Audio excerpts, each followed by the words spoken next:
எப்போ மக்களை நினைச்சுக்கிட்டு நாங்க ஏங்குற காரணத்தினாலதான் மக்களாகிய நீங்கள் எங்களோடவே இருக்கீங்க. நமக்கிடையே ஏற்பட்டிருக்கக்கூடிய நெருக்கம்தான் சிலரை தூங்க விடாம பண்ணுது. அதனால்தான் நாள்தோறும் ஏதாவது ஒரு அவதூறு செய்தியை சும்மா அடிச்சு விடுறாங்க. அதுலயும் குறிப்பா எதிர்கட்சி தலைவர் திரு பழனிசாமி அவர்கள் விரக்தியின் உச்சிக்கே போய் பேசிட்டு இருக்கிறார். தமிழ்நாட்டில் இப்ப எப்படி பரவலா மழை பெஞ்சிட்டு இருக்குன்னு எல்லாருக்கும் தெரியும். வரலாற்றில் எப்பவும் இல்லாத வகையில மேட்டூர் அணை தொடர்ந்து நிரம்பி வருது. மேட்டூர் அணை நீரை பாசனத்துக்காக குறிப்பிட்ட நாள் அல்ல, அதுக்கு முன்னாடியே திறந்து விடுறோம். தொடர்ந்து நல்ல மழை பெய்கிறது நல்லாட்சிக்கான அடையாளமாக மக்கள் இன்னைக்கு போற்றிக்கிட்டு இருக்காங்க. ஆனா இதை வச்சு சிலர் அரசியல் செய்யறாங்க. என்ன அரசியல்? விளைச்சல் நல்ல வாங்கல, அது அழுகிடுச்சுன்னு ஏதாவது அவதூறுகளை பழனிசாமி சொல்லிட்டு வர்றார். விவசாய பெருமக்கள் பாடுபட்டு உற்பத்தி செய்கிற நெல்லை ஒரு நெல்மணி கூட வீணாக கூடாதுன்னு அதிகாரிகளுக்கு நான் உத்தரவிட்டிருக்கிறேன். அந்த அடிப்படையில் கடந்த 4 ஆண்டுகள்ல முந்தைய ஆட்சி காலத்தை விட கூடுதலா நெல் கொள்முதல் செய்யப்பட்டு வந்திருக்கு.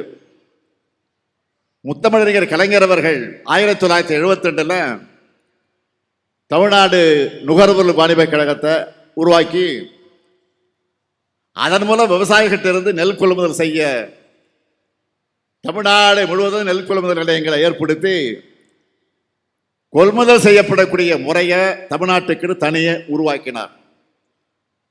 நம்ம ஆட்சியில் வேளாண் உற்பத்தி அதிகமாகி இருக்கு, பாசன பரப்பு அதிகரிச்சிருக்கு, அதுக்கேற்ப நெல் கொள்முதலையும் அதிகரிச்சிருக்கிறோம். நெல் கொள்முதல் கிடங்குகளும் அதிகரிச்சிருக்கு. கடந்த 4 ஆண்டுகள்ல விவசாயிகள் இருந்து கொள்முதல் செய்யப்பட்ட நெல் எவ்வளவு தெரியுமா? 1,70,45,545 மெட்ரிக் டன்.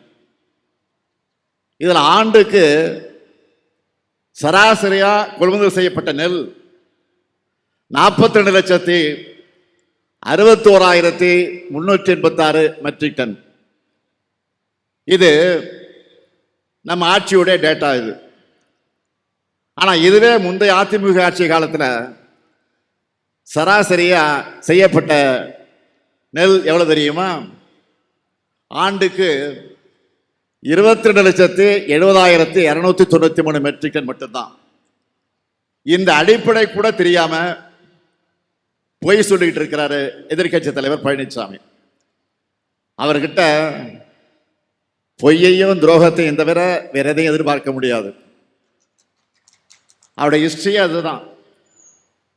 நெல் கொள்முதல் குறித்த மேலும் சில புள்ளி விவரங்களை சொல்லணும்னா, அதிமுக ஆட்சி காலத்தில் அக்டோபர் 1 தேதியில தான் நெல் கொள்முதல் தொடங்கப்பட்டுச்சு.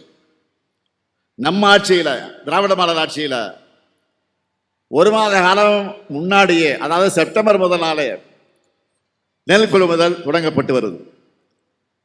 இந்த ஆண்டினுடைய பருவமழைக்கு முன்னாடியே விவசாயிகள் நெல் அறுவடை செஞ்சு புதிய விலையில நெல்லை விற்க 1 மாசத்துக்கு முன்னாடியே செப்டம்பர் 1 தேதியே கொள்முதல் தொடங்கப்பட்டாச்சு. கொள்முதல் செய்யப்பட்ட நெல் பாதுகாப்பா மூடி வைக்கப்பட்டிருக்கு. நெல் கொள்முதல் ஈரப்பத அளவை 17 விழுக்காட்டிலிருந்து 22 விழுக்காடாக அதிகரிக்க ஒன்றிய அரசுக்கு நான் கோரிக்கை வச்சேன். அவங்களும் அந்த கடிதத்தை பார்த்துட்டு அந்த கோரிக்கை கவனிச்சுட்டு வந்து பார்வையிட்டு இருக்கிறாங்க. இப்போ ஒவ்வொரு நேரடி கொள்முதல் நிலையத்திலையும் தினமும் 1000 மூட்டைகள் கொள்முதல் செய்யப்படுது. நெல் வரத்து அதிகமாக இருக்கிறதுனால ஞாயிற்றுக்கிழமைகளே நேரடி நெல் கொள்முதல் நிலையங்கள் திறக்கப்பட்டிருக்கு, செயல்பட்டுக்கிட்டு இருக்கு. இது எதையும் தெரியாம மாண்புமிகு எதிர்க்கட்சி தலைவர் பேசிக்கிட்டு இருக்கிறார், குழப்பிக்கிட்டு இருக்கிறார். என்னை பொறுத்த வரைக்கும் தினந்தோறும் இது பற்றி விசாரிச்சுட்டு நான் நடவடிக்கை எடுத்துக்கிட்டு இருக்கிறேன். தன்னை விவசாயின்னு சொல்லிட்டு இருக்கக்கூடிய பழனிசாமி ஆட்சியில தான் மிக மோசமான நிலை. என்ன? 3 வேளாண் சட்டங்களை ஒன்றிய பாஜக அரசு கொண்டு வந்துச்சு. அதுக்கு எதிராக 2 ஆண்டு காலம் போராடின விவசாயிகளை பற்றி என்ன சொன்னாரு பழனிசாமி? புரோக்கர்கள் கொச்சைப்படுத்தி பேசினார். அதை நாடு மறக்கல, விவசாயிகளை மறக்க மாட்டாங்க. ஆனா நம்ம திராவிட மாடல் ஆட்சி அமைஞ்சதும் 3 வேளாண் சட்டங்களுக்கு எதிராக சட்டமன்றத்தில் தீர்மானம் கொண்டு வந்தவன் இதோ உங்கள் முன்னால் நின்று கொண்டிருக்கக்கூடிய முத்துவேல் கருணாநிதி ஸ்டாலின். நல்லா தெரியும் நாட்டுக்கு. வடகிழக்கு பருவமழை காரணமா தாழ்வான பகுதிகளை வசிக்கிற மக்கள் மழைநீர் தேங்கி பாதிக்கப்படக்கூடாதுன்னு மக்கள் அச்சமில்லாம தங்களுடைய அன்றாட பணிகளை ஈடுபட உதவுற வகையில் அரசு துரிதமாக செயல்பட்டு வருது. தொடர்ந்து நிலைமையை கண்காணித்து அதிகாரிகளுக்கு உத்தரவுகளை எல்லாம் பிறப்பித்து அதை நாங்கள் ஃபாலோ பண்றோம். மழைநீர் சூழ்ந்திருக்கக்கூடிய பாதிக்கப்படுகிற பகுதிகளில் வெள்ள நிவாரண முகாம் அமைக்கப்பட்டு தேவையான உதவிகள் வழங்கப்பட்டு வருது. பொதுமக்களுக்கு நோய் தொற்று பாதிப்பு ஏற்படாமல் தடுக்க மருத்துவ முகாம்கள் அமைச்சிருக்கிறோம். சென்னையில் நிவாரண மையங்கள் தயார் நிலையில் வைக்கப்பட்டு தொடர்ந்து செயல்படுது.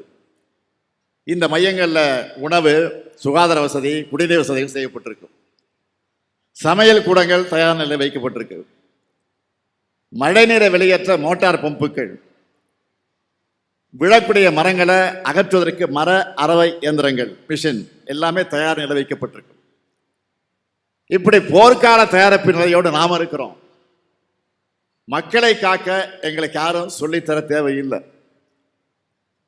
3 முறை இயற்கை பேரிடர்களை நாம் சந்திச்சிட்டோம். இந்த நாம் ஆட்சிக்கு வந்து 3 முறை வேண்டிய உதவிகள்லாம் செஞ்சு மக்களை காத்தோம். ஆனால் பாதிக்கப்பட்ட உட்கட்டமைப்புகளை சரி செய்ய நிவாரண பணிகளுக்காக நாம் கேட்ட 37,000 கோடி ரூபாயை ஒன்றிய பாஜக அரசு கொடுத்துச்சா? இல்லை, இதுவரைக்கும் கொடுக்கல. ஏன் கொடுக்கல? அப்படி கொடுத்தா தமிழ்நாடு சீராகிவிடும், தமிழ்நாடு வளர்ந்து விடும். அது நடக்கக்கூடாதுன்னு நினைக்கிறாங்க ஒன்றியத்தில் இருக்கக்கூடிய அரசு. ஒன்றிய அரசு பணம் கொடுத்தாலும் கொடுக்காமல் போனாலும் தமிழ் மக்களை காப்பதுதான் நம்முடைய கடமைன்னு செயல்பட்டு வரக்கூடிய அரசு தான் இந்த திராவிட மாடல் அரசு என்பதை நீங்கள் மறந்துவிடக்கூடாது.